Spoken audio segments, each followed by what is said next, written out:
केपी ओली भन्ने मान्छेहरूलाई भन्न लगाइएको छ। मलाई बन्दुक देऊ म हान्दिन्छु, मलाई तरबार देऊ म काट्दिन्छु, मलाई ड्रोन देऊ म ड्रोनबाट हान्दिन्छु, मलाई के देऊ म त्यसबाट चाहिँ केपी ओली मारिदिन्छु। यस्ता खालका आवेश उत्तेजनाहरू सिकाइएको छ। राष्ट्रिय झन्डा ओढेर सिंहदरबार आगो लाउन हाम्रो नयाँ पुस्ता जाँदैन, गएको छैन, गएको होइन। हाम्रो जेएनजीले सिंहदरबार आगो लाउँदैन, संसदमा आगो लाउँदैन, होटलहरूमा आगो लाउँदैन। किन त्यस्तो घटना घट्यो त्यसका लागि आयोग बनेको छ, छानबिन गर्ला। म विश्वस्त छु छानबिन होला, त्यसले सत्य तथ्य अगाडि ल्याउला। किन त्यस्तो हो?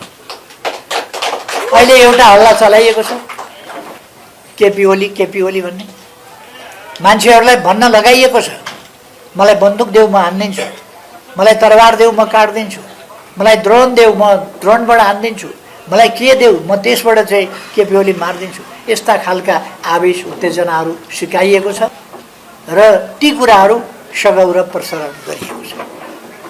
केपी ओली त आफै बालुवाटारमा के भइराखेको छ भनेर सोधेर बसिराखेको थियो। क्याजुअल्टी नहोस्, जीवधनको क्षति नहोस्, त्यही कामना गरेर त्यही कुरा भनेर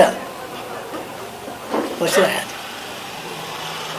गोली चलो भनेको सुनेपछि गोली कसरी चल्यो, गोली चलाउने तहमा कसरी पुग्यो मैले सोधेको छु। रबरको गोली मात्रै चल्या हो, अरू होइन, मैले जवाफ पाएँ।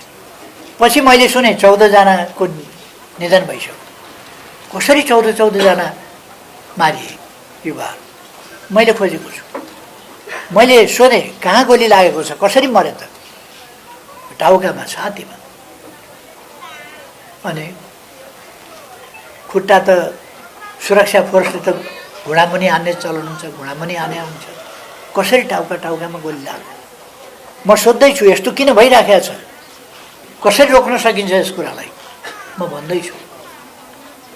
अनि म त्यो सदाशयताका साथ रक्तपात नहोस् देशमा, उल्कापात नहोस् देशमा, अप्रिय स्थिति नबनोस् देशमा भनेर म भनेको भनै गर्ने, सोचेको सोचै गर्ने। अनि जसले त्यो उपद्रव मचाउँछ तिनीहरूले केपी ओली दोषी भन्ने। त्यसै बेलुका मन्त्री परिषदको बैठक बसेर यो कसरी भयो यसको छानबिन गराउँछु, न्यायिक छानबिन गराउँछु, न्यायिक आयोग बनाएर छानबिन गराउँछु भनेको थिएँ। त्यति बेरै त आयोग बन्ने कुरा भएन। त्यति बेर त आयोगमा बस्ने मान्छेहरूसँग कुरा गर्नु पर्यो। अब त्यसभन्दा पछि मैले भोलिपल्ट 11 साढे 11 बजेतिर राजीनामा दिएँ। अघिल्ला दिनको दुर्घटना त भएकै थियो, भोलिपल्ट नहोस् भनेर मेरो धेरै प्रयास थियो। तर जब मेरो हातमा केही पनि रहेन भन्ने मैले थाहा पाएपछि मैले राजीनामा गरेँ। यो सरकारले मेरा अभिव्यक्तिहरू, मैले बोलेका कुराहरू प्रकाशन गरेर जनताका बिचमा ल्याओस्, अरूको पनि ल्याओस्, उहाँहरूका पनि ल्याओस्। मैले भनेका सम्पूर्ण कुराहरू यो सरकारले हिम्मतका साथ जनताका बिचमा पुर्याओस्, प्रकाशित गरोस् कुराहरू। कर्मचारीलाई दिएका निर्देशनहरू रेकर्डेड छन्, ती कुराहरू बाहिर ल्याओस्। प्रहरीलाई दिएका निर्देशन रेकर्डेड छन्, ती बाहिर ल्याओस्। भ्रष्टाचार गर्यो भन्ने हल्ला गरेर हुँदैन। कहाँ भ्रष्टाचार गर्यो, केमा कमिसन खायो, केमा घुस खायो, केमा भ्रष्टाचार गर्यो, त्यस प्रकारका कुराहरू अफवाह चलाएर हुँदैन। अहिले म सुनिरहेको छु सरकार विभिन्न प्रकारका हल्ला गरिरहेको छ। पासपोर्ट रोक्ने के ठानेको छ?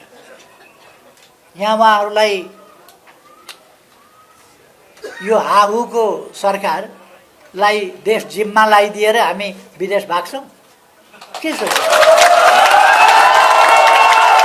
फेरि पनि हामी यो देशलाई संवैधानिक लोकतान्त्रिक मूलधारमा ल्याउँछौँ, देशलाई फेरि पनि सुशासनमा ल्याउँछौँ, शान्ति सुव्यवस्थाको। अहिले तपाईहरुले हेर्नुभएको होला सामाजिक सञ्जालमा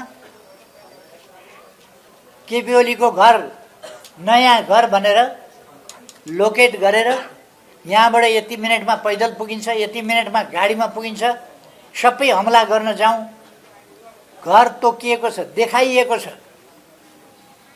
सरकार के हेरेर बसेको छ, के गर्दैछ?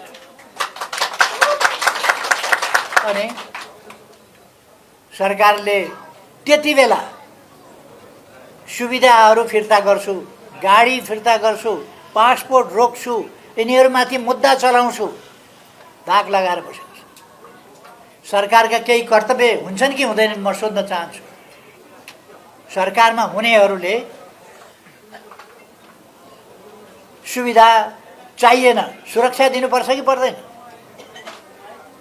असुरक्षामा देश हाल्ने, असुरक्षाको माध्यमबाट सरकारमा पुग्ने, आतंक फिजाएर सरकारमा पुग्ने अनि अरूलाई सुरक्षा दिन्न भन्ने, यो कुन तरिका हो? फेर म भन्न चाहन्छु, मौसम पनि सधैँ एकनासका रहँदैन। जाडो याम आयो भने फेरि वसन्त आउँछ। यो आन्दोलन यस्तै हुन्छ, आन्दोलन यस्तै हुन्छ, राजनीतिक आन्दोलन लुटमार हो, आगजनी हो राजनीतिक आन्दोलन। त्यसकारण म हाम्रा जेनजी त घरै फिक्से छन्, घर घरमै छन् नि जेनजी भनेको। र जेनजीका नाममा केही भाइ बहिनीहरू सङ्गठित हुनुभएको छ। जेनजीका नाममा केही भाइ बहिनीहरूलाई गुमराहमा पारिएको छ। म उहाँहरूलाई आग्रह गर्न चाहन्छु, तपाईहरू भर्खरकै हुनुहुन्छ, कलिलै हुनुहुन्छ, तपाईहरूले धेरै बाँच्नु छ। यसै हिसाबले उद्योग धन्दामा आगो लाउँदै जाने हो भने, डिपार्टमेन्टल स्टोरहरू उद्योग लाउँदै जाने हो भने, होटलहरू बाल्दै जलाउँदै जाने हो भने, हाम्रा सम्पदाहरू, ऐतिहासिक सम्पदाहरू जलाउँदै जाने हो भने, सिंहदरबार ध्वस्त पार्दै जाने हो भने, संसद भवन ध्वस्त पार्दै जाने हो भने, अनि के खरानी माथि बसेर तपाईँहरू सुखी हुन सक्नुहुन्छ भविष्यमा?